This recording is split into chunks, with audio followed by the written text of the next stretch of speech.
Hey everyone, welcome back to the channel. In this video I'm going to be using a random microphone that I found instead of my normal one, so my voice is going to sound a bit different. But if you want to know, this video is about what all the phone settings do in Roblox and how to get the best FPS possible. Alright, let's get started in the video. The first setting we're going to be going over is Global Shadows. This one will impact your FPS the most. What Global Shadows does is allow for the rendering of many different shadows around the map.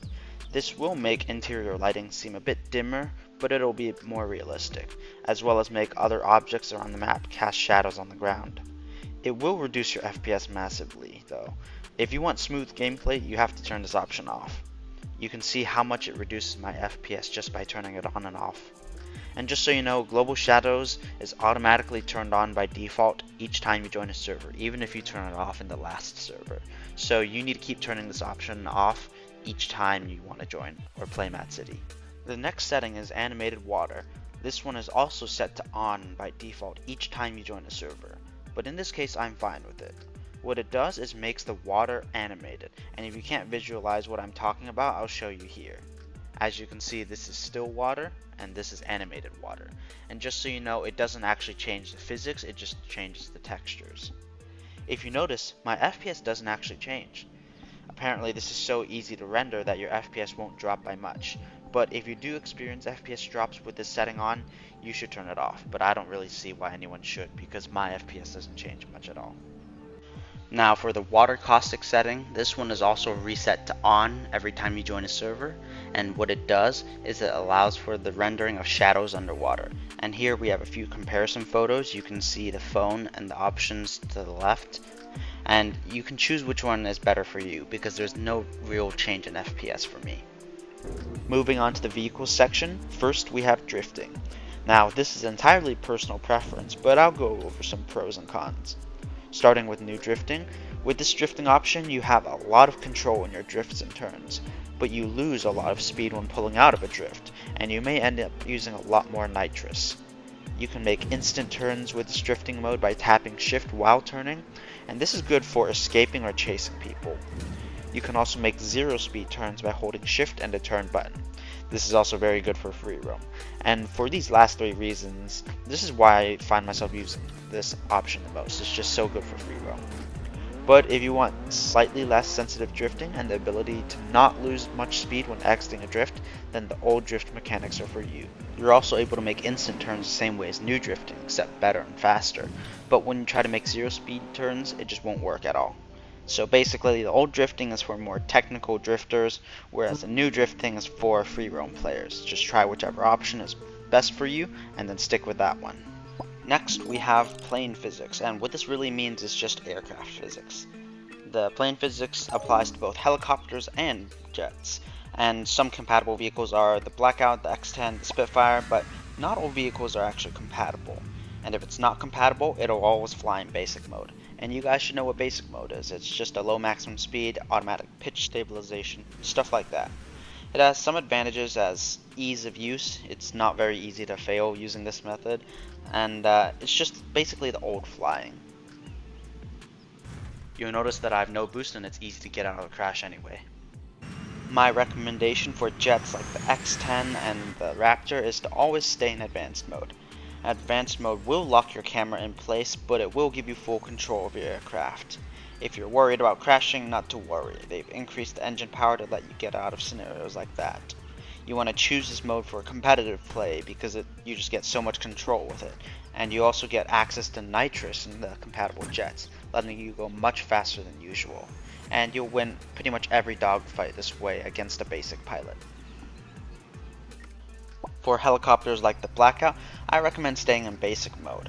Explosions really move this helicopter around, and it's just easier to use basic mode in the city and to have the unlocked camera.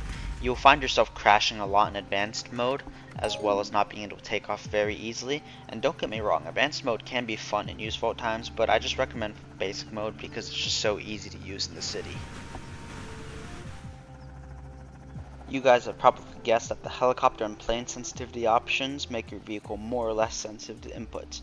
That's right, but there's a little more to it than that. First of all, it only affects vehicles in advanced mode flying, and this will exclude vehicles like the Buzzard, the Cobra, or the Warhawk.